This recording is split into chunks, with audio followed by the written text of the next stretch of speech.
Hello అండి, అందరికీ నమస్కారం. ఈరోజు మనం ప్రవీణ గారు రచించిన ముద్ర అనే ఓ చక్కటి కథను విందాం. ఇక కథలోకి వెళ్దాం. ఆ రోజు ఆదివారం సెలవు దినం కావడంతో కాస్త ఆలస్యంగా నిద్రలేచిన లావణ్య మొహం కడుక్కొని రేడియో స్విచ్ ఆన్ చేస్తూ వంటింట్లోకి వెళ్ళింది. తెలుగు జాతి మనది, నిండుగా వెలుగు జాతి మనది. రేడియోలో నుండి వెలువడుతున్న ఆ పాటను వింటూ కాఫీ కలుపుకుంటోంది. ఇంతలో కాలింగ్ బెల్ మోగడంతో వెళ్లి తలుపు తెరిచింది. పాలబ్బాయి నిలబడి ఉన్నాడు. రోజు డోర్ పక్కనే పెట్టి ఉంచిన బుట్టలో పాల్ ప్యాకెట్స్ పెట్టి వెళ్ళిపోతాడు. ఈ రోజు బెల్ కొట్టి ఆగాడంటే 1వ తేదీ కావచ్చు. పాల బిల్ కోసం ఆగాడు అనుకుంటూ క్యాలెండర్ వైపు చూసింది. అవును, 1వ తేదీ నవంబర్ నెల. ఓ, అయితే ఈ రోజు ఆంధ్రప్రదేశ్ రాష్ట్ర అవతరణ దినోత్సవం. అందుకేనేమో రేడియోలో ఆ పాటేశారు అనుకుంటూ బీర్వాలోంచి డబ్బులు తెచ్చి పాలబ్బాయికిచ్చింది. థ్యాంక్స్ మేడం అంటూ వాడు వెళ్లిపోయాడు. రేడియోలోంచి మరో పాట వినబడింది. తెలుగు వీర లేవరా, దీక్ష భూని సాగరా అంటూ.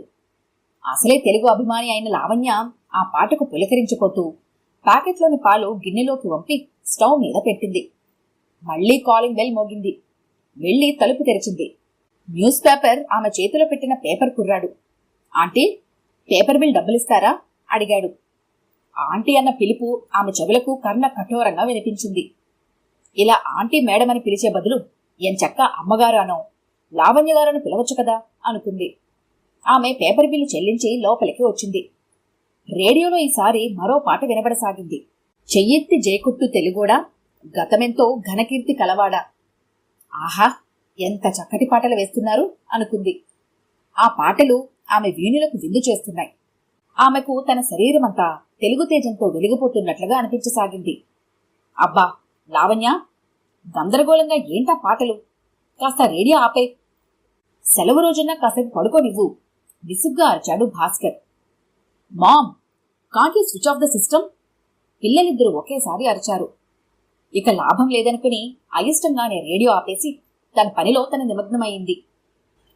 లావణ్యకు దేశ భాషలందు తెలుగు లెస్స అన్న నానుడి చిన్ననాడే బాగా వంటపట్టింది. కాన్వెంట్లో చదివినా కూడా వీలైనంత వరకు ఇంగ్లీష్ పదాలు దొరలకుండా చక్కటి తెలుగు మాట్లాడుతుంది. తెలుగులో ఎంఏ చేసి తెలుగు లెక్చరర్గా జాబ్ చేస్తోంది. భర్త వద్దని వారించినా వినకుండా తన పిల్లలిద్దరినీ స్కూల్లో చేర్చేటప్పుడు సెకండ్ లాంగ్వేజ్ తెలుగు ఇప్పించింది. తెలుగు లాంగ్వేజ్ చదవటానికి, రాయటానికి చాలా కష్టంగా ఉంటుంది.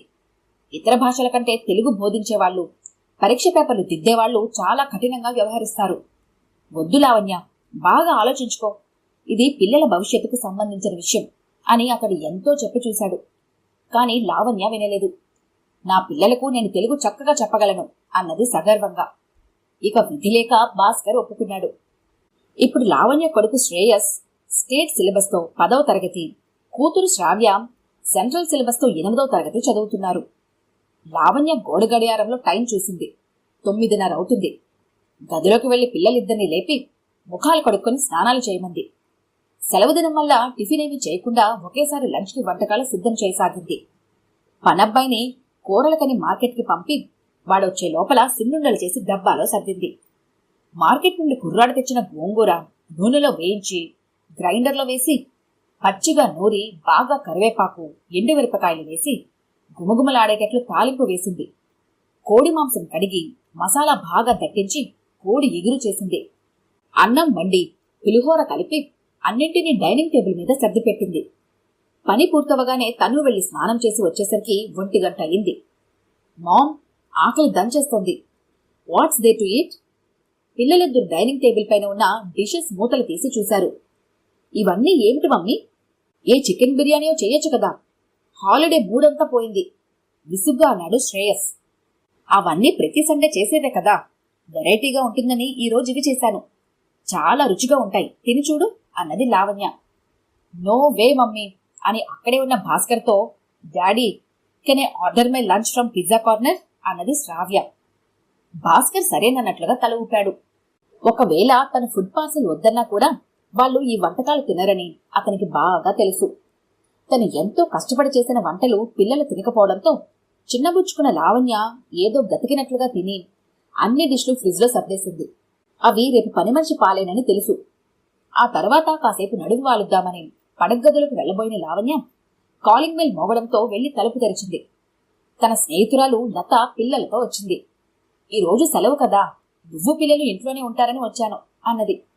వాళ్ళు ఎక్కడికో వెళ్లి వస్తున్నట్లున్నారు. ముఖాలు బాగా అలసటగా ఉన్నాయి. పిల్లల ముఖాలకు మేకప్ వేసి తీసినట్లుగా అక్కడక్కడ మేకప్ ఛాయలు కనబడుతున్నాయి. ఈ రోజు నవంబర్ 1 కదా, శిల్పారామంలో డాన్స్, ఫ్యాన్సీ డ్రెస్ల పోటీలు ఉంటే పిల్లల్ని అక్కడికి తీసుకెళ్లి వస్తున్నాను. ఇద్దరికీ బహుమతులు వచ్చాయి. దీనికి కూచిపూడి నృత్యంలో ఫస్ట్ ప్రైజ్ వచ్చింది. వాడికి ఫ్యాన్సీ డ్రెస్ పోటీలో 2వ బహుమతి వచ్చింది. గబగబా గుక్క తిప్పుకోకుండా చెప్పసాగింది లత. ఓ అలాగా, ఇది చాలా గొప్ప విషయమే అని పిల్లల వైపు తిరిగి కంగ్రాట్స్ అంటూ బాబుని దగ్గరికి తీసుకొని, నీకే వేషానికి బహుమతి వచ్చింది అని అడిగింది. తాతగారి వేషం అన్నాడు వాడు కాస్త విసుగ్గా ముఖం పెట్టి. తాతగారి వేషమా? అదేంటి? అర్థం కానట్టు అడిగింది మళ్ళీ. ఏమో ఆంటీ, మేకప్ మ్యాన్ వేషం వేశాడు, చేతికి కర్ర ఇచ్చాడు, నన్ను దగ్గుకుంటూ స్టేజ్ పైకి ఎక్కి కర్ర పట్టుకుని ముసలతన్లా వంగి అలా అలా నడిచిరమ్మన్నారు అన్నాడు వాడు. ఇంతలో లత కలగజేసుకుంటూ, అదేనే, టంగుటూరు ప్రకాశం పంతులు గారు ఉంటారు చూడు, ఆ వేషం. అంతంతలేసి పెద్ద పేర్లు వీడికేం గుర్తుంటాయి? అయినా ఏదో పెద్ద ఆయన కదా అనుకుని తాత అన్నాడు అనేసింది. మొన్న మధ్య మీ ఆడపడుచు మార్కెట్లో కలిసినప్పుడు చెప్పింది, నీ కూతురు కూచిపూడి నృత్యం నేర్చుకుంటోందని. కాని ఇంత త్వరలో బహుమతి గెలుచుకునేటంతలా నేర్చుకోవడం గొప్ప విషయం. మన సంస్కృతి సంప్రదాయాలకు విలువనిచ్చి ఎంతో శ్రద్ధగా నువ్వు పిల్లలకు ఇలాంటి కళలకు నేర్చుకునే అవకాశం కలగచేయటం అభినందించదగ్గ విషయమే అన్నది లావణ్య.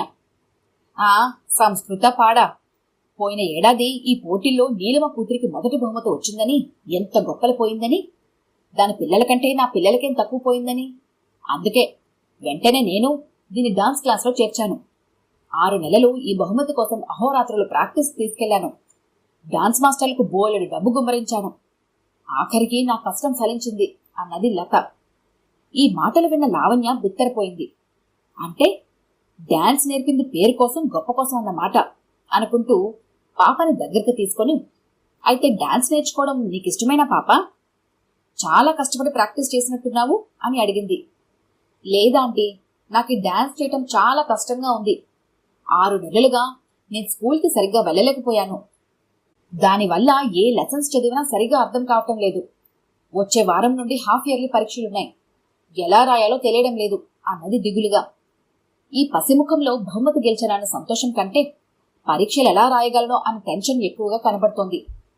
దాని మాటలు విన్న లత, దాని మొహం దానికేం తెలుసు, అన్ని సబ్జెక్టులకు ట్యూషన్స్ పెడితే సరి, యాన్యువల్ పరీక్షలకు అన్నీ అదే నేర్చుకుంటుంది అనేసింది తేలిగ్గా. ఇంతలో పక్క నుండి నీరసమైన గొంతుతో, మీ ఇంట్లో తినడానికి ఏమైనా ఉంటే పెడతారా ఆంటీ? బాగా ఆకలిగా ఉంది అడిగాడు లతా కొడుకు. అయ్యో నామత మండా, అక్కడ ప్రోగ్రాంలో బహుమతులు గెలిచిన సంతోషంలో మధ్యాహ్నం భోజనం సంగతే మర్చాను అన్నది నాలుక ఖర్చుకుంటూ లత.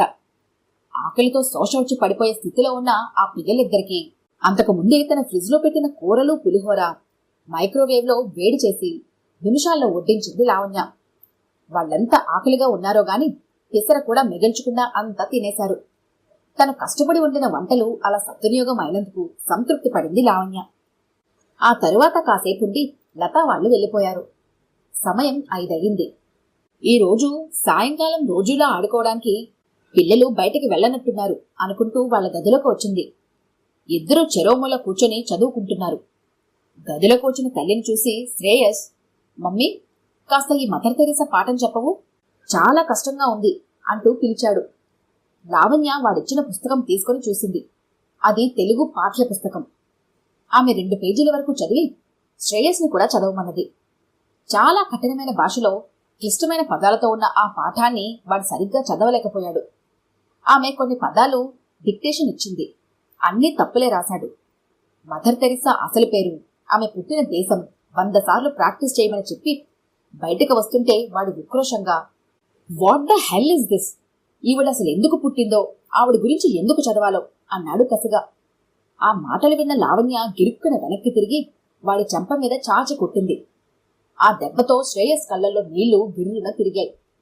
అంతటి మహనీయురాల్ని ఎంత మాటన్నావు అంది కోపంగా. మమ్మీ, ఇందులో నిజంగా అన్నయ్య తప్పేమీ లేదు. నిజంగానే తెలుగు సబ్జెక్ట్ చాలా టఫ్గా ఉంది. నాకు ఈసారి యూనిట్ పరీక్షలో కూడా తెలుగు కారణంగానే క్లాస్ ఫస్ట్ ర్యాంక్ మిస్ అయింది. ఉర్దూ, హిందీ లాంగ్వేజ్ వాళ్ళు వాళ్ళ ఆన్సర్ షీట్ ని ఈజీగా కరెక్ట్ చేస్తారు. మన తెలుగు లాంగ్వేజ్ పేపర్స్ ని టఫ్ గా కరెక్ట్ చేస్తారు. ఈసారి మాకు తెలుగు బుక్స్ లో గాంధీ గారు స్వయంగా రచించిన జీవిత చరిత్రను అనువదించి పెట్టారు. చూడు మమ్మీ ఎంత టఫ్ గా ఉందో అంటూ లావాటి పుస్తకం తెచ్చి లావణ్య చేతికిచ్చింది. సర్లే అక్కడ పెట్టు, తర్వాత చూస్తాను అంటూ గది బయటకొచ్చి అక్కడ కుర్చీలో కూర్చుండిపోయింది. చాలాసేపు వాడిని అనవసరంగా కొట్టానన్న బాధతో. ఆ కఠినమైన భాష చదివి అర్థం చేసుకోలేక ఆ కోపం ఇలా వెళ్ళగక్కుతున్నారు. చీకట్లో కూర్చున్నావేంటి అంటూ భాస్కర్ లైట్ వేయడంతో ఉలికి పడ్డట్టుగా అయింది లావణ్య.